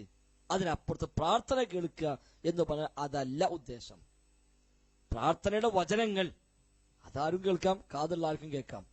ഓ കൈ ഇങ്ങനെ പൊക്കി കണ്ണുള്ള ആർക്കും കാണാം. ഇനി ഒരാള് ഒച്ച പുറത്തേക്ക് വന്നു കഴിഞ്ഞാൽ ഓ അങ്ങനെ കൈകൊപ്പി നിൽക്കുകയാണ്, കാണാൻ നമുക്ക് മനസ്സിലാവും ഓൻ പ്രാർത്ഥിക്കുകയാണ്. ഇതതിന്റെ ബാഹ്യമായ പ്രകട രൂപങ്ങളാണ്. അത് കേൾക്കലല്ല ദുആ കേൾക്കൽ. ഒരാൾ പ്രാർത്ഥിക്കുന്നു, ആ പ്രാർത്ഥിക്കുന്നത് ഒരു മനുഷ്യൻ കേൾക്കാം, ഒരു ജിന്ന് കേൾക്കാം, ഒരു മലക്ക് കേൾക്കാം. അതാണ് അതിന്റെ ബാഹ്യമായ ശബ്ദം കേൾക്കും എന്ന് നമ്മൾ പറഞ്ഞത്. എന്നാ അവന് ഉള്ളിൽ പ്രാർത്ഥനയുണ്ടോ, ഓന് ഇഖ്ലാസ് ഉണ്ടോ, അത് ദുആ ആണോ, അതിന് വേറെ പരിഹാസമാണോ, അതൊന്നും ഈ പുറത്ത് കേൾക്കണവന് അറിയാൻ കഴിയില്ല. ദുആ കേൾക്കുക എന്ന് അള്ളാഹിനെ പറ്റി പറയുമ്പോൾ ഈ ബാഹ്യമായ കേൾവിയല്ല ഉദ്ദേശിക്കപ്പെടുന്നത്. അവിടെ ഉത്തരം ചെയ്യുക എന്ന അർത്ഥത്തിലാണ്. ആ കേൾവിയാണ് അവിടെ ഉദ്ദേശിക്കപ്പെടുന്നത്. അതായത് അവന്റെ പ്രാർത്ഥന അറിയാനും അത് സ്വീകരിക്കുവാനും അത് ഉത്തരം നൽകാനൊക്കെ കഴിയുന്നവൻ. അത് റഖീബാത്തിനും കഴിയൂല, ജിന്നിനും കഴിയില്ല, മലക്കിനും കഴിയില്ല, മനുഷ്യനും കഴിയില്ല, ആർക്കും കഴിയില്ല. ഒരാൾ ദുആ ചെയ്തു, ആ ദുആ ചെയ്ത പ്രവർത്തനം റഖീബാത്തിൽ രേഖപ്പെടുത്തി വെച്ചു. അത് സ്വീകരിക്കപ്പെടുമോ ഇല്ലേ അവർക്കറിയില്ല. അവരുടെ ഇഖ്ലാസ് അത്രേ അവർക്കറിയില്ല. അതിന്റെ പ്രതിഫലം കിട്ടുമോ ഇല്ലേ മലക്കുകൾക്കറിയില്ല. ഏതും അങ്ങനെ തന്നെയാണ്. ഒരു കർമ്മം ചെയ്തു, ആ കർമ്മം ചെയ്തു എന്നുള്ളതാണ് മലക്ക് രേഖപ്പെടുത്തി വെക്കുന്നത്. ആ കർമ്മം സ്വീകരിക്കപ്പെടുമോ ഇല്ലേ മലക്കിനറിയില്ലല്ലോ. എത്ര കൂലിട്ടും മലക്കിനറിയോ? അത് പൊളിഞ്ഞു പോകുമോ ഒന്നും അറിയില്ല. ആ ഒരു അർത്ഥത്തിലാണ് അവിടെയും. അതാണ് പ്രാർത്ഥന കേൾക്കാൻ അള്ളാഹ്ക്ക് മാത്രമേ കഴിയുള്ളൂ. എന്നാൽ പ്രാർത്ഥന ബാഹ്യമായ ശബ്ദങ്ങളോ അതിന്റെ ആംഗ്യങ്ങളോ അതൊക്കെ കേൾക്കാനും കാണാനും റഖീബാത്തിദിനോ മലക്കുകൾക്കോ മനുഷ്യന്മാർക്കോ ജിന്നുകൾക്കോ ഒക്കെ പറ്റും. അതുകൊണ്ട് സമീഉദ്ദുആഇ മുജീബുദ്ദുആഇ എന്ന വിശേഷണങ്ങൾ ഇവർക്കുണ്ട് എന്ന് വരില്ല. അതുകൊണ്ടാണ് ഇൻതദഉഹും ലാ യസ്മഉ ദുആഅക്കും, നിങ്ങൾ ദുആ ചെയ്താൽ അവർ കേൾക്കൂല എന്ന് പറഞ്ഞത്. അല്ലെ ഈ ബാഹ്യമായ ഒച്ച കേൾക്കൂല എന്നല്ല. ഇപ്പൊ മാതാമൃതാനന്ദ ഞാൻ ആ ശ്രീഡിത്തരവന്റെ ഉദാഹരണമാണിത്. മാതാമൃതാനന്ദമ്മ ഇതിന്റെ മുന്നിൽ ചെന്നിട്ട് അമ്മയുടെ ഭക്തൻ അമ്മയോട് പ്രാർത്ഥിക്കുന്നു, അമ്മ അത് കേൾക്കുന്നു. ഈ ആയത്ത് പൊളിയോ? അവിടെ പോയി പ്രാർത്ഥിച്ചു, ഇവങ്ങനെ ദ്രോളിച്ച് പറയേണ്ടത് അമ്മ അങ്ങനെ നിന്ന് കേൾക്കുകയാണ്. അപ്പൊ നിങ്ങളല്ലേ പറഞ്ഞു അല്ലാഹു എത്ര വിളിച്ചു പറഞ്ഞ ദുആ കേൾക്കൂലെന്ന് ഇപ്പൊ കേട്ടല്ലോ പറഞ്ഞു. അത് പറയാൻ പറ്റുമോ? ഇല്ല. ഈ ബാഹ്യമായ കേൾവി ഇല്ല എന്നാണോ ലാ യസ്മഉ ദുആഅക്കും പറഞ്ഞ അർത്ഥം? അല്ല. ഇനി വലൗ സമിഉ മസ്തജാബൂ ലക്കും, കേട്ടുവെന്ന് സങ്കല്പിച്ചാൽ തന്നെയും ഉത്തരം ചെയ്യില്ല. അതും ഞാൻ ആ സീഡിയോട് വിശദീകരിക്കുന്നുണ്ട്. കണ്ണിന് കാഴ്ചയില്ലാത്ത ഒരാള് അമ്മനടുത്ത് പോയി, അമ്മന്റെ ഭക്തനാ, അമ്മയോട് കരഞ്ഞ് പ്രാർത്ഥിച്ചു. അമ്മ നേരെ ഒരു എഴുത്തെടുത്തു, എന്റെ ഹോസ്പിറ്റലിൽ പോയിക്കോ, എനിക്ക് ഫ്രീ ആയിട്ട് ചികിത്സ തരാം. അവിടെ പോയി ഒരു ഓപ്പറേഷൻ ചെയ്ത് കണ്ണിന് കാഴ്ച കിട്ടി. ഈ ആയത്ത് പൊളിയോ? ഞാൻ തോന്നുന്നു അമ്മ കേട്ടു, എനിക്ക് ഉത്തരം കിട്ടി, എന്റെ കണ്ണിന് കാഴ്ചയും കിട്ടി എന്ന് പറഞ്ഞാൽ എന്നാ പിന്നെ ആ ആയത്ത് എന്റെ അമ്മക്ക് ബാധകമല്ല എന്ന് പറയേണ്ടിരുന്നേ. അതല്ല അവിടെ ഉദ്ദേശം. വേറൊരുത്തര് കണ്ണാണത്തോ അല്ലാണ്ട് തോന്നുന്നു, ഓരോ കണ്ണിന് കാഴ്ച കിട്ടിയില്ല. അപ്പോഴോ നിങ്ങളല്ലേ പറഞ്ഞു അല്ലേ ഉത്തരം ചെയ്യുള്ളൂ, വേറെ ചെയ്യൂല. ഓരോ അമ്മ ഉത്തരം ചെയ്തു, എനിക്ക് പഠിച്ച ഉത്തരം ചെയ്തുമില്ല എന്ന് പറയാൻ പറ്റുമോ? ഇല്ല. അതല്ല ഉത്തരം കൊണ്ട് ഉദ്ദേശിച്ചത്. ചോദിച്ച കാര്യം കൊടുക്കുക എന്നുള്ളതല്ല ഉത്തരം. ചിലപ്പോൾ ചോദിച്ച കാര്യം തിരിച്ചു കൊടുക്കുക ഉത്തരം ഉണ്ടാവുക. അത് ഭാവിഭൂത വർത്തമാനം അറിയുന്നവനെ അത് ചെയ്യാൻ കഴിയുള്ളൂ. ഒരാളെ ഏറ്റവും ഹൈർ എന്തെന്ന് മനസ്സിലാക്കി ആ ഹൈറിലേക്ക് എത്തിച്ചു. അപ്പൊ അല്ലാണ്ട് പ്രാർത്ഥിച്ചാൽ 3 നിലക്കാണ് ഉത്തരം. ഹദീസ് വന്നല്ലോ, ഒന്നുകിൽ ചോദിച്ച കാര്യം അങ്ങനെ തന്നെ കൊടുക്കും, അല്ലെങ്കിൽ ഒരു മുസീബത്ത് ഒഴിവാക്കി കൊടുക്കും, അതും അല്ലെങ്കിൽ പ്രാർത്ഥിച്ചതിന് പ്രതിഫലം കൊടുക്കും. അതെന്തിനാ 3 രൂപത്തിലാക്കിയത്? എന്താ ചോദിച്ച കാര്യം കൊടുത്താൽ പോരെ? എല്ലാ സ്ഥലത്തും ചോദിച്ച കാര്യം കൊടുക്കാൻ പറ്റണമെന്നില്ല. എന്തുകൊണ്ട് പറ്റൂല? കഴിയാത്തോണ്ടല്ല. അവന് അത് ഹൈറായി തോന്നുന്നുവെങ്കിലും യഥാർത്ഥത്തിൽ അവനത് ഹൈറല്ല. അപ്പൊ തരണേന്ന് പ്രാർത്ഥിച്ചാൽ പഠിച്ചവൻ കൊടുക്കൂല. അവിടെ കൊടുക്കാതിരിക്കുക ഉത്തരം. കുട്ടിയെ തരണേന്ന് പ്രാർത്ഥിച്ചൊരാൾക്ക് മരിക്കണവരെ കുട്ടി ഉണ്ടായില്ല, എന്റെ ദുആ വെറുതായി എന്ന് പറയാൻ പറ്റൂല. അവന് കുട്ടി ഉണ്ടാവൽ ഹൈറായി തോന്നുന്നു, അള്ളാഹ്ക്കറിയാം അവന് കുട്ടിയില്ലാത്ത ഹൈറ്. അപ്പൊ അവന് ഹൈറ് കൊടുക്കും, അഥവാ കുട്ടിയില്ലാതാക്കും. കുട്ടിയെ തരണേ എന്ന ചോദ്യത്തിന് ഉത്തരം കുട്ടിയില്ലാതാകല. അത് ആർക്കേ ചെയ്യാൻ പറ്റുള്ളൂ? അവന്റെ ഭാവിയും ഭൂതം വർത്തമാനവും എല്ലാം അറിയുന്നവന് മാത്രമേ അതിന് ഉത്തരം ചെയ്യാൻ പറ്റുള്ളൂ. മറ്റൊരു കുട്ടിനെ കിട്ടും, ആ കുട്ടിനെ കൊണ്ട് ഓനെല്ലാം നഷ്ടപ്പെടുകയാണെങ്കിൽ എന്ത് കാര്യം? ഖിദ്ർ അലൈഹിസ്സലാത്തു വസ്സലാം കുട്ടിനെ കൊന്നു. എന്തുകൊണ്ട്? ഈ കുട്ടി വളർന്നാൽ മാതാപിതാക്കൾ കാഫിറാവെന്ന് ഭയപ്പെടുന്നു, അവിടെ റബ്ബിനെ ഏൽപ്പിച്ചതാണ് എന്ന്. അപ്പൊ കണ്ടോ, അതിനുള്ള വഴി അല്ലാഹ് ഇല്ലാതാക്കി, കുട്ടിനെ ഇല്ലാതാക്കിക്കൊണ്ട്. ഇങ്ങനെയാണ് പ്രാർത്ഥന കേൾക്കലും ഉത്തരം ചെയ്യലും. അത് അള്ളാഹ്ക്ക് മാത്രമേ ഉള്ളൂ. അതല്ലാതെ ബാഹ്യമായ ശബ്ദമോ ഭാവമോ രൂപമോ അത് കാണോ കേൾക്കോ ചർച്ച ഉണ്ടാവില്ലല്ലോ. അത് റഖീബാത്തിദിനും കേൾക്കാം, നമുക്കും കേൾക്കാം, ആർക്കും കേൾക്കാം. അതാണ് ബാഹ്യമായ ശബ്ദം കേൾക്കും എന്നാൽ പ്രാർത്ഥന കേൾക്കില്ല എന്ന് പറഞ്ഞ ആ ഒരു അർത്ഥത്തിലാണ് എന്ന് ഒരുപാട് സ്ഥലത്ത് വിശദീകരിച്ചിട്ടുണ്ട്. ഇവിടെയും അത് ആവർത്തിക്കുന്നു. അല്ലാഹു അക്ബർ. അസ്സലാമു അലൈക്കും. ഇപ്പൊ നമ്മുടെ ഈ വിശദീകരണമൊക്കെ പറയുമ്പോ അവസാനം ഇപ്പൊ ഈ നാസുലൈം പോലുള്ള ആളുകൾ പറയുന്ന ഒരു സംഭവമാണ് ആപേക്ഷിക ഭൗതികം പറഞ്ഞ പോലെ തന്നെ ആപേക്ഷിക കാര്യകാരണം എന്ന് പറഞ്ഞുകൊണ്ട് പിടിച്ചു തൂങ്ങലുണ്ട്. അതായത് നമ്മുടെ ശബ്ദം കേട്ടിട്ട് അതിനനുസരിച്ച് ഉത്തരം ചെയ്യാനുള്ള കഴിവ് അത് ജിന്നിനില്ല മലക്കിനില്ല, അങ്ങനെ പോലും പറയണത്. അതിനൊരു കാര്യകാരണം എന്തല്ല, നമ്മുടെ ശബ്ദം കേട്ടിട്ട് അതിന് പ്രതികരിക്കാനുള്ള കാര്യകാരണം എന്തല്ല എന്ന് പറഞ്ഞാണ് ഞാൻ പിടിച്ചു തോന്നുന്നത്. ഒരു ചോദ്യം. രണ്ടാമത്തെ ചോദ്യം, ഈ ഇപ്പൊ നമ്മള് ഈ സുബുക്കി എന്നൊക്കെ പറയുന്ന ആളാണ് നമ്മൾ യായിബാദന്റെ ബുക്കിന്റെ വിഷയത്തിൽ പറഞ്ഞല്ലോ. സുബുക്കിയാണ് എന്ത് ഈ അഭൗതികമായ തേട്ടം ആദ്യമായിട്ട് ഇതുമായി ബന്ധപ്പെട്ടുകൊണ്ട് അനുവദനീയമായി പറഞ്ഞതെന്ന്. അപ്പൊ നമ്മൾ ഈ ഖുറാഫികളുടെ നമ്മൾ സലഫുകളുടെ അംഗീകാരമുള്ള പണ്ഡിതന്മാരും അങ്ങനെ റൂട്ടും, അതേപോലെ ഖുറാഫികളുടെ ഒരു റൂട്ടുള്ള പണ്ഡിതന്മാർ, അങ്ങനെ 2 വിഭാഗ പണ്ഡിതന്മാരുണ്ട് സത്യത്തിൽ. ഒന്നാമത്തേത് ഒരു സാധനം പറയാറുണ്ട്, നമ്മളെ വിളി കേട്ട് ഉത്തരം ചെയ്ത് സഹായിക്കാൻ കഴിയൂല, അങ്ങനെ വകുപ്പില്ല. നമ്മളെ കരുവമ്പോയിലുണ്ടാക്കിയെടുത്ത പുതിയൊരു സംഗതിയാണ്. ഇത് കഥ കരുവമ്പോയിലാണ് അതിന്റെ ഉപജ്ഞാതാവ്. വിചിന്തനത്തിൽ ഇങ്ങനെ ഒരു കുറേ ലക്കത്തെ ആവർത്തിച്ച് കൊടുത്ത് ഇപ്പം ശബാബിനും എഴുതുന്നത് തന്നെ. അപ്പൊ യഥാർത്ഥത്തിൽ ഒരാൾ ചോദിക്കുമ്പോൾ ആ ചോദ്യം കേട്ട് സഹായിക്കാൻ പറ്റുമോ ഇല്ലേ, അത് പറ്റുമെങ്കിൽ തൗഹീദ്, ഇല്ലെങ്കിൽ ശിർക്ക്, അങ്ങനത്തെ ഒന്നില്ല. അതല്ല ശിർക്കിന്റെയും തൗഹീദിന്റെയും മാനദണ്ഡം. അയാൾക്ക് ചെയ്യാൻ പറ്റില്ല എന്നതല്ല. നേരെ മറിച്ച് സാധാരണഗതിയിൽ കാര്യകാലബന്ധത്തിന് നടക്കുന്നതാണോ അല്ലേ എന്നതേ അവിടെ ഉള്ളൂ. മറ്റൊരാൾക്ക് പോയി നമ്മൾ പണം കടം ചോദിക്കാൻ പോയി, ഒരു സാധുത്വം പോയി തരൂ, ഒരു 10 ലക്ഷം രൂപ പെട്ടെന്ന് ഒരു അത്യാവശ്യമുണ്ട്, ഒന്ന് സഹായിക്കണം. ചെന്ന് ഓന്റെ എല്ലാ അവസ്ഥയും പറഞ്ഞു നോക്കുമ്പോഴാണ് പഠിച്ചത് ഇത് ഇങ്ങനെയൊക്കെ എനിക്കറിയട്ടാ, ഇത് ആണ്ട് സഹായിക്കേണ്ട കേസാണ് മനസ്സിലായത്. അതുകൊണ്ട് എന്റെ ചോദ്യം ശിർക്കായി എന്നാലും പറയുന്നല്ലോ. ഞാൻ എനിക്ക് സഹായിക്കാൻ പറ്റില്ല വെച്ചാൽ വന്നായിരുന്നു, എനിക്ക് സഹായിക്കാൻ കഴിയില്ല, പക്ഷെ എന്റെ ചോദ്യം ശിർക്കായി പോയി എന്നൊരാളും പറയില്ല. അപ്പൊ ഒരാളുടെ ചോദ്യത്തിന് പ്രതികരിക്കാൻ കഴിയുമോ ഇല്ലേ, അതിന് ഉത്തരം കൊടുക്കാൻ പറ്റുമോ ഇല്ലേ എന്നതല്ല ശിർക്ക് തൗഹീദ് വേർതിരിക്കുന്ന ഘടകം. നേരെ മറിച്ച് റബ്ബ് അവന് നിശ്ചയിച്ച കാരണത്തിന്റെ അടിസ്ഥാനത്തിൽ അവൻ ഇടപെടും എന്ന വിശ്വാസമാണോ, ആ വിശ്വാസം ശിർക്കല്ല. കാരണങ്ങൾക്ക് അതീതമായി ഇടപെടുമെന്ന വിശ്വാസമാണോ, ആ വിശ്വാസം തന്നെ ശിർക്കാണ്. അതാണ് മാനദണ്ഡം.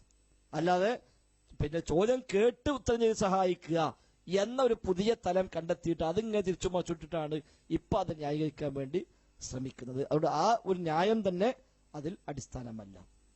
മറ്റൊന്ന്, പണ്ഡിതന്മാർക്കിടയിൽ ഇങ്ങനെ 2 തരമുണ്ടോന്ന്. ആദ്യകാലങ്ങളിലുള്ള പണ്ഡിതന്മാരാരും ഈ പറയപ്പെട്ട ഇസ്തിഗാസയെയോ അതുമായി ബന്ധപ്പെട്ട വശങ്ങളെയോ അംഗീകരിക്കുകയോ ന്യായീകരിക്കുകയോ ചെയ്തവരല്ല. അക്കാലത്ത് അന്നങ്ങനത്തെ ചർച്ചയുമില്ല. ഈ വക ഇസ്തിഗാസ ചർച്ച അക്കാലത്തില്ല. പിന്നെ പലങ്ങനെ പറഞ്ഞ അവിടുന്ന് ഒരു പാട്ടോ വെയ്ത്തോ ഒരു കിതാബുണ്ടതോ ഒക്കെ എടുത്തു കൊടുത്തിട്ട് പിന്നെ ഒപ്പിക്കണമൊക്കെ ഇങ്ങനെ അവിടെ സ്വപ്നം കണ്ടു, ഇവിടെ ഒരു പാട്ടാടി, അപ്പുറത്ത് പോയിട്ട് ഇങ്ങനെ പദ്യം ചൊല്ലി എന്നൊക്കെ പറഞ്ഞിട്ട് ഉണ്ടാക്കിയെടുത്ത് കൊണ്ടുവരാന്നല്ലാതെ ഒരു അഖീദയെ ഏറ്റവും വലിയ വിഷയമായിട്ട് അള്ളാഹുല്ലാത്തവരോട് സ്വയം കഴിവ് അകച്ചു കൊടുക്കാതെ ഇസ്തിഗാസ ചെയ്യാം എന്ന് പറഞ്ഞ ഒരു ഉദ്ധരണിയും ആദ്യകാലത്ത് കിട്ടൂല. അത് സ്ഥാപിച്ചെടുക്കാൻ ശ്രമിച്ച ഒരു അതിന് തുടക്കക്കാരൻ എന്ന് വേണമെങ്കിൽ പറയാവുന്ന ആദ്യ ഘട്ടത്തിലുള്ളവരിൽ പെട്ട ഒരാളാണ് ഈ പറയപ്പെടുന്ന സുബുക്കി. സ്വാഭാവികമായിട്ടും അവിടുന്ന് ഇങ്ങോട്ട് പിന്നെ 2 ചേരിയായി പണ്ഡിതന്മാർ മാറിയിട്ടുണ്ട്. ആ സുബുക്കി പറഞ്ഞ ന്യായീകരിച്ച് വന്നവരും അതിനെ നിശിതമായി വിമർശിച്ചവരും. ആ സുബുക്കി പോലും ഇന്ന് സമസ്ത ഇസ്തിഗാസ ഇതേ രൂപത്തിൽ അംഗീകരിച്ചവരല്ല.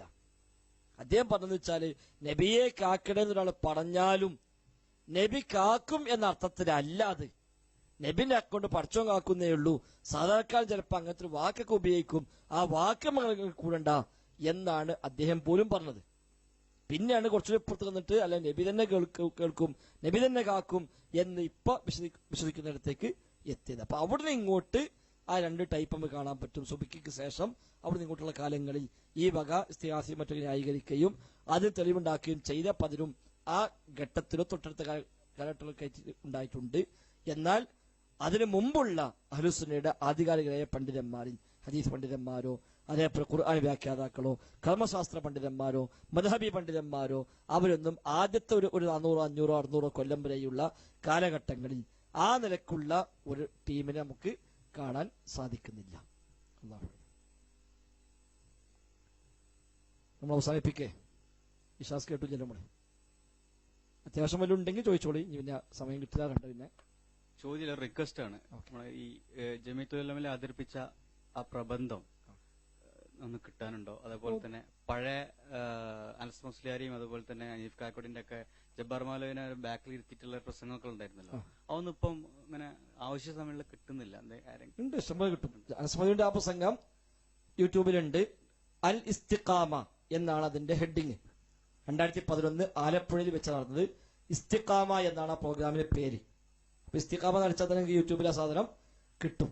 അതിൽ ജബ്ബാർ മൗലവി സ്റ്റേജിയുമുണ്ട്, ഞാൻ സ്റ്റേജിയുമുണ്ട്, ഷംസുദ്ദീൻ പാലത്തുണ്ട്, അബ്ദുൽ മജീദ് സ്വലാഹിയുമുണ്ട്, അപ്പോൾ ഷുക്കൂർ സ്വലാഹിയുമുണ്ട്.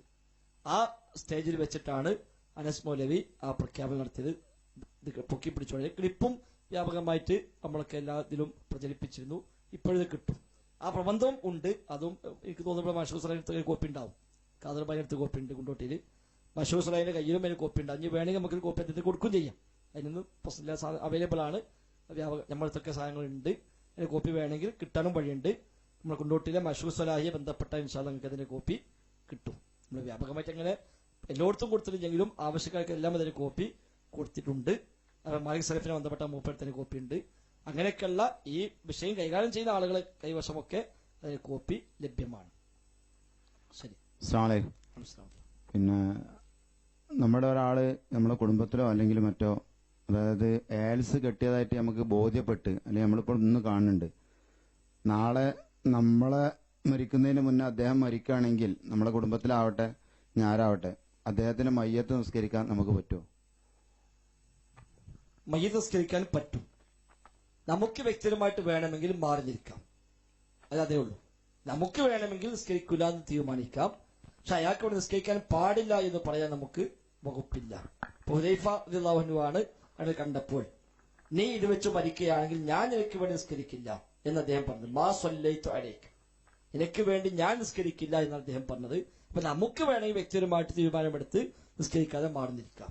എന്നാൽ അയാൾക്ക് വേണ്ടി മയ്യത്ത് നിസ്കരിക്കാൻ പാടില്ല എന്നോ അയാളെ മയ്യത്ത് കുളിപ്പിക്കാൻ പാടില്ല എന്നോ മുസ്ലിങ്ങൾ ഖബർസ്ഥാനം മറവ് ചെയ്യാൻ പാടില്ല എന്നോ നമുക്ക് പറയാൻ നമുക്കതിൽ അനുവാദമില്ല.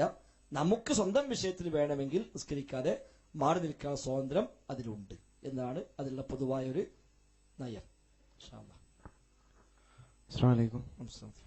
സിഹ്റുമായി ബന്ധപ്പെട്ടിട്ടാണ് നമ്മൾ ഈ നഖം വെട്ടിയിട്ട് നഖം കുഴിച്ചു മൂടണം എന്നുള്ളത് ഹദീസിലുണ്ടോ?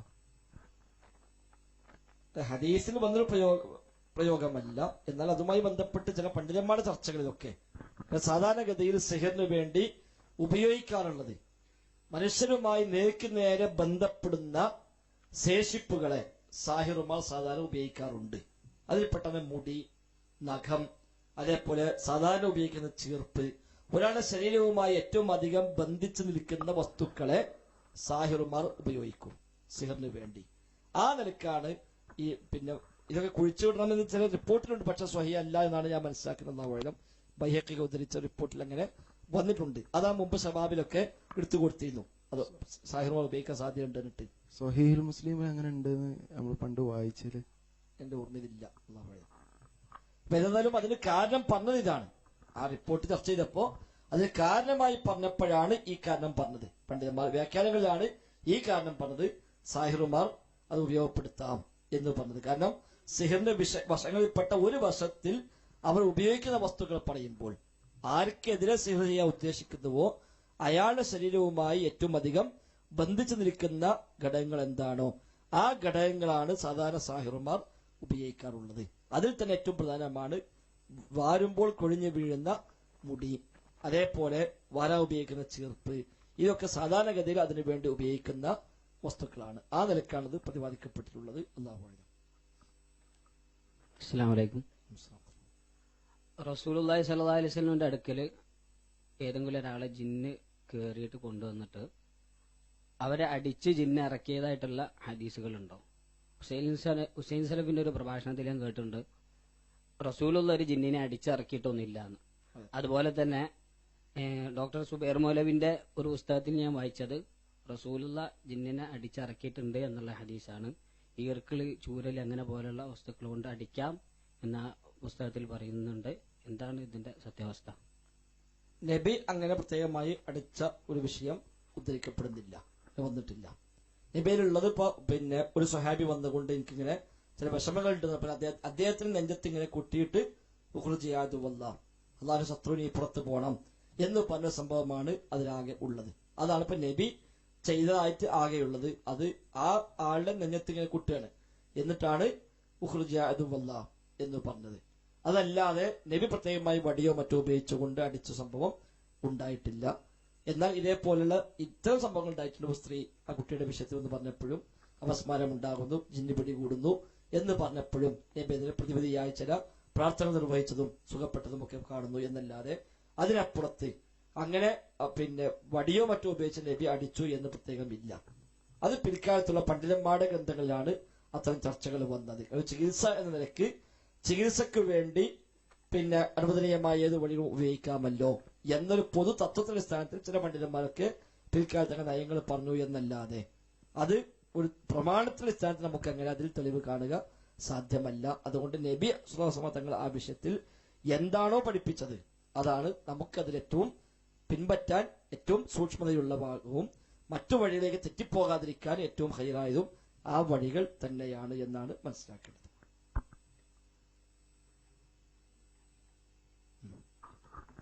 ഒരു ഇതുമായി ബന്ധപ്പെട്ട ഒരു ഉപചോദ്യമാണ്. പണ്ട് പുലിക്കല് ഈ സംഘടന പിരിയുന്ന സമയത്ത് ജിന്നിറക്കല് നടത്തിയിരുന്നത് നമ്മളിപ്പം ഇങ്ങനെ നമ്മൾ മറ്റുള്ളവരോട് സംസാരിക്കുമ്പോൾ ഇങ്ങനെ പറയും അങ്ങനെ പുലിക്കല് വെച്ചിട്ട് ജിന്നിറക്കിയിട്ടുണ്ട് എന്നൊക്കെ. അതെന്താ അതിന്റെ യാഥാർത്ഥ്യം എന്താ? നമ്മളാരും കണ്ടിട്ടും കേട്ടിട്ടൊന്നുമില്ല. ആർക്കെന്തും പറയാലോ. അപ്പൊ അതിലും വലുത് ജിന്നെ വിളിച്ച് പ്രാർത്ഥിക്കേണ്ട ഒരു മനുഷ്യന്മാർക്ക് ഇനിയിപ്പോ അതിനപ്പുറം പറയാൻ പ്രയാസമൊന്നും ഉണ്ടാവില്ല. അതുകൊണ്ട് അങ്ങനെ നമ്മളാരും അത് കാണുകയോ കേൾക്കുകയോ അനവസ്ഥരായ ആളുകൾ പറയുകയോ ഒന്നും ഉണ്ടായിട്ടില്ല. എന്നാൽ ജിന്ന് ബാധ ഉണ്ട്, ശരിയാണ്. അതിന് ഇസ്ലാം പഠിപ്പിച്ച റുഖിയ ശറയ്യയുണ്ട്, അത് നടത്താം. അത് ശരിയായ രൂപത്തിൽ നടത്തുന്നുവെങ്കിൽ ഒരു പക്ഷേ ആ ജിന്ന് ഇറങ്ങിപ്പോവുകയും ചെയ്തേക്കാം. അത് നിഷേധിക്കാൻ പോകേണ്ട കാര്യമൊന്നുമില്ല. അതിന് പുളിക്കിറക്കിയോ ഇറക്കിയോ നമുക്കറിയില്ല. പക്ഷേ ജിന്ന് ബാധ സത്യമാണ്. ഖുർആൻ തന്നെ എടുത്തു പറഞ്ഞ കാര്യമാണ്, ഹദീസ് സ്ഥിരപ്പെട്ട കാര്യമാണ്. ജിന്ന് കയറിയാൽ ആ ജിന്നിനെ ഇറക്കലും സ്വാഭാവികമായിട്ടും ആവശ്യമാണ്. അതിന് ഇസ്ലാം പഠിപ്പിച്ച വഴികളാണ് മന്ത്രങ്ങൾ, റുഖിയ ശറഇയ്യ എന്ന് ശറഇയ്യായ മന്ത്രങ്ങൾ അതിനുള്ളതാണ്. അത് ഉപയോഗിച്ചുകൊണ്ട് അത്തരം ജിന്നുകളെ ഇറക്കലും സ്വാഭാവികമായിട്ടും സാധ്യമാണ്. അത് ഇല്ല എന്ന് പറയേണ്ട കാര്യമില്ല. എന്നാൽ അതിന്റെ പേരിൽ നടക്കുന്ന അന്ധവിശ്വാസങ്ങളോ മറ്റോ അതൊക്കെ നമുക്ക് ന്യായീകരിക്കാനോ അതിന് വകുപ്പുണ്ടാക്കാനോ നമുക്ക് തെളിവുമില്ല എന്നാണ് പറയുന്നത്. നിർത്തുക. അല്ലെങ്കിലും കുറെ വിഷയങ്ങൾ വന്നു. ഇൻഷാ അല്ലാഹ് ഹൈലൈറ്റുണ്ടാകുമെന്ന് വിചാരിക്കുന്നു. കൂടുതൽ വിശദമായ പഠനങ്ങൾക്ക് നമ്മൾ ഇത് വിധേയമാക്കുക. ഇവിടെ മാത്രം അവസാനിപ്പിക്കാതെ ഇനിയും ഒരുപാട് വായിക്കുകയും കേൾക്കുകയും ചോദിക്കുകയും ഒക്കെ ചെയ്തുകൊണ്ട് ഇൻഷാ അല്ലാഹ് കൂടുതൽ പഠിക്കാൻ നമ്മളൊക്കെ ശ്രമിക്കുക. അല്ലാഹു തആല സത്യത്തെ സത്യമായി മനസ്സിലാക്കുവാനും അത് പിൻപറ്റാൻ നമ്മുടെ തൗഫീഖ് നമുക്ക് ഏവർക്കും പ്രദാനം ചെയ്യുമാറാവട്ടെ. റബ്ബന ആതിന ഫിദ്ദുനിയ ഹസന വഫിൽ ആഖിറതി ഹസന വഖിന അദാബന്നാർ. റബ്ബന തഖബ്ബൽ മിന്നാ ഇന്നക അൻതസ് സമീഉൽ അലീം വതുബ് അലൈനാ ഇന്നക അൻതത് തവ്വാബുർ റഹീം. വസല്ലല്ലാഹു വസല്ലം അലാ മുഹമ്മദിൻ വആലി വസഹ്ബിഹി അജ്മഈൻ വൽഹംദുലില്ലാഹി റബ്ബിൽ ആലമീൻ. അസ്സലാമു അലൈക്കും വറഹ്മത്തുള്ളാഹി വബറകാതുഹു.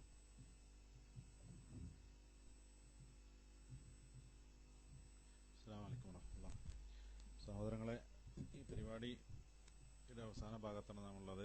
നന്ദി പറയാൻ ഈ സൗകര്യമൊരുക്കുന്ന മുജീബ് സാഹിബ് തന്നെ ഇൻഷാ അല്ലാഹ് നമ്മൾ നന്ദി പറയും. അസ്സലാമു അലൈക്കും. അസ്സലാമു അലൈക്കും വറഹ്മത്തുള്ളാഹി വബറകാതുഹു. അൽഹംദുലില്ലാഹ് വസ്സലാത്തു വസ്സലാമു അലാ റസൂലില്ലാഹ് അമ്മാ ബഅദ്. പ്രിയമുള്ളവരെ, മുഖ്യപ്രഭാഷണം നടത്തിയ നമ്മുടെ ഫൈസൽ മൗലവി, അതുപോലെ മറ്റ് ക്യാമറ എല്ലാവർക്കും ഒറ്റ വാക്കിൽ നന്ദി പറഞ്ഞുകൊണ്ടും, അതുപോലെ ഈ പരിപാടി ആരോടുമുള്ള വെറുപ്പ വിദ്വേഷമല്ല, സത്യം മനസ്സിലാക്കാനും അതിനനുസരിച്ച് ജീവിക്കാനും വേണ്ടിയിട്ടാണ്. അള്ളാഹു അതിന് തൗഫീഖ് നൽകട്ടെ നമുക്ക്. ഏതായാലും പരിപാടി അവസാനിച്ചതായിരിക്കുന്നു. ആഹിർ ദഅവാന അൽഹംദുലില്ലാഹി. അസ്സലാമു അലൈക്കും വറഹ്മത്തുള്ളാഹി.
ഇങ്ങനെ ഭയങ്കര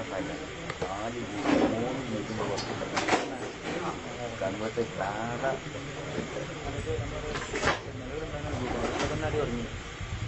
പക്ഷെ ഒന്നും ചെയ്യാൻ പറ്റില്ല. കൺവേർട്ട് ഞങ്ങൾക്ക് എങ്ങനെയും ചെയ്തു. പക്ഷെ ഇപ്പോഴും എല്ലാ സാധനം കഴിഞ്ഞ് എത്തിക്കല കൺവേർട്ട് ചെയ്തെങ്കിൽ കൺവേർട്ട് ചെയ്യാൻ ഇത് നിങ്ങൾക്ക് വാട്സപ്പിൽ ഇട്ടില്ല.